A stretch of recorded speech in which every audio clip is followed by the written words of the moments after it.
Hello and welcome everybody.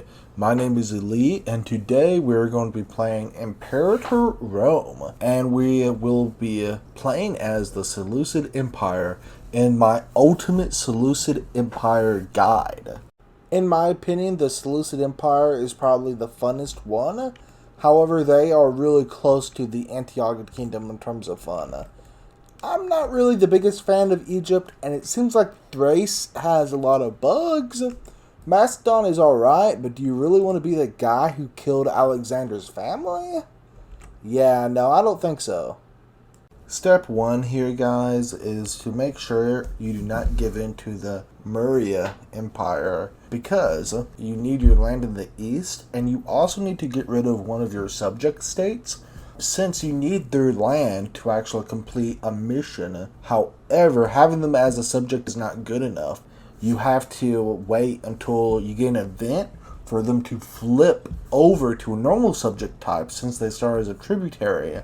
Then after that you can annex them after 10 years has passed, and that takes far too long. So I recommend just giving them up in a peace deal, which I'll show you here in a second, and then conquering them within the first couple years of the game. One thing to keep in mind, every rank you go up, you actually get a discount to your governor policy. So it might be worth it to wait until you're a great power before you take any governor policies. The Seleucid Empire is weird because it starts as a kingdom rank and not as an empire rank. You are close to picking up the empire government type, but you're not just there yet. Always keep in mind, when you switch governments, your idea slots are going to be invalidated. That's one of the reasons why I personally do not pick any idea slots at the game, because we are so close to changing government. The Seleucid Empire starts with the heritage of Seleucos, and it's alright. It does give unintegrated culture group happiness, which is pretty good. It does come with a pop assimilation speed minus 15, which is actually pretty bad. However, in my opinion, they do start with the best bloodline. The blood of Seleucos is really good. It gives provincial loyalty plus 0.05, which is great by itself, but combined with this next one is even better. It also gives change governor policy minus 25%. And like I said earlier, since they're so close into becoming a great power, this will actually stack and make it super cheap to change your governor policies. At the start of the game, you have two missions you can take. You should definitely take the Babylonian mission tree first, since the Babylonian one is the hardest one to complete, and the Syrian one you can't even do until much later anyways. And from the Babylonian tree, you have two options at the start as well. Either local legitimacy or the priest of Marduk. It doesn't really matter which one you pick, just make sure you do them both. Now, if you look at the missions, some of them actually give you an extra stat on the person in the office. And so a good strategy you can use is put your heir in the council position you need, so that way he gets the stat when the mission is done. You do have to micromanage it a little bit, so this is optional, but it does create a chatter ruler for you in the next couple years of the game. The meta for nearly every country is for every ruler to pick influencing stakeholders, because influence is a really important asset. Here you see me stab up one. This is because you need 60 stability in order to take a mission. That's going to be quite hard because we're going to be acquiring a lot of AE. AE brings down stability. So another thing you can do is try to get some extra tyranny. Not too much now, just a little bit of tyranny. It's like sugar in your coffee, okay? You just need a little bit of it. If you have too much, it's going to lead to a lot of problems, but a little bit is going to go a long way, since tyranny helps reduce aggressive expansion. As for technology, I recommend going down the first two in the civic tree, the one that give you build time cost reduction minus 10. That's going to be pretty useful later when we're having to build a whole bunch of temples and theaters, as well as the first one is going to just give us a little bit of extra money. And then you want to go down the religious tree, get proscribed canons. Now be sure, like I was saying earlier, you put your heir that it says it will give the stat to. It will give it to your heir. So just keep that in mind if you want to micro that.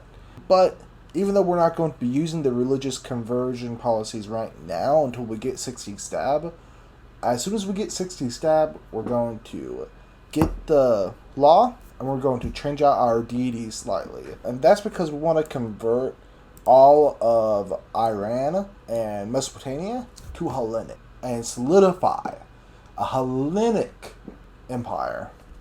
As for your starting trade, you want to get items that will make your nobility happy, because nobilities by far make the most research. You do, however, want to import 2 things of stone in order to get a discount on building.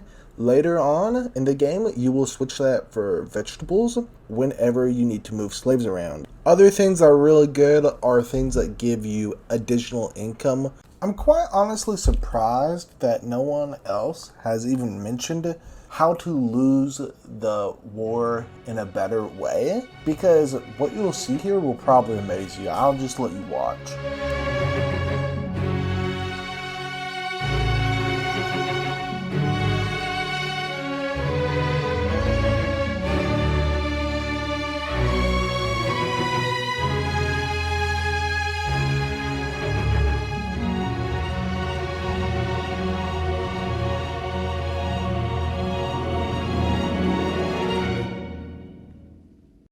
Alright, so from that little quick engagement where there was maybe like one battle fought against the strongest nation in the game, we now get to negotiate on favorable terms. Now, the goal of this war was never to win.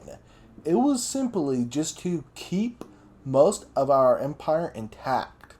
See, the problem with the event is that it gives up too much of your eastern territory. And that's a territory that's hard to get claims on, it's hard to invade, and you're going to have to capture it again.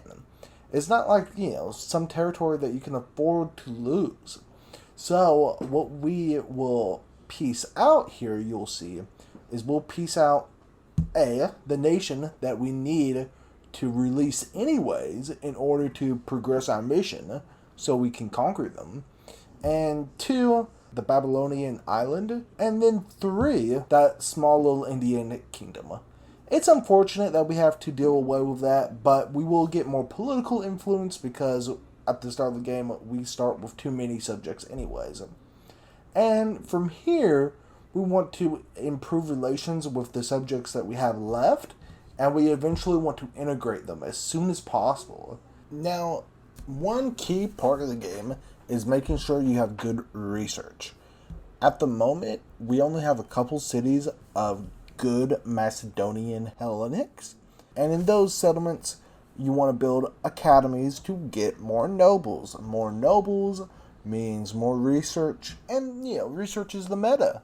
The only thing that you want to make sure is you don't want to spend all your money. You want a couple hundred in the bank. You'll see why we'll need that money here in a second. However, in the meantime, be sure to get a claim on that little Assyrian nation that we released, and get your units ready to take on the Antiochid kingdom. When the event fires, just take your time with the war. You should outnumber them, especially if you hire a mercenary company or 2, which I strongly recommend. The biggest tip I can give to you is to make sure they don't take any of your territory. See how the Casus Belli works? Whatever land you take, you will get AE and war exhaustion. However, whatever land they take, they won't get anything because you are the aggressor in the war. Remember when I told you to save money? This is one of the reasons why. Again, feel free to build a building or 2. However, do not go so far down the building plain tall rabbit hole that you don't have enough money to maintain your empire. Now, once we have built up the empire, we will have stacks of money flowing into the economy and plenty of pillage. Don't forget to sack your cities with your main character. Remember to keep buying down war exhaustion, though you want to make sure your tyranny is under 30. The Seleucid Empire is very powerful as long as you can keep them stable. I just want to say thank you for everyone who has stayed this long in the video. As a reward, here's a quick little anime girl. You deserve it. Now, one thing that is optional is for you to declare war in the little tributary states. You have a claim on them, which will go away later. So, I mean, it's a good idea to, go ahead and take them over, but do not need them to form Alexander's empire. And furthermore, they do cost extra AE. However, if you want to take them over, now's the time to do it. And I went ahead and did it because I think it makes the map look better. Now, a little while has passed. However, this video is really just meant to be the highlights. If you would like to see an uncompressed version of this video, go ahead and let me know. Unfortunately, I'm out of time today, so I'm going to have to end the video here. If you'd like to see a part 2, be sure to hit that like and subscribe button. If we get 150 likes and I get 40 extra subscribers, I know, big goals, then I will go ahead and make a part 2. I hope you enjoyed this video and have a fantastic rest of your day. What did the duck say to the other duck? Quack.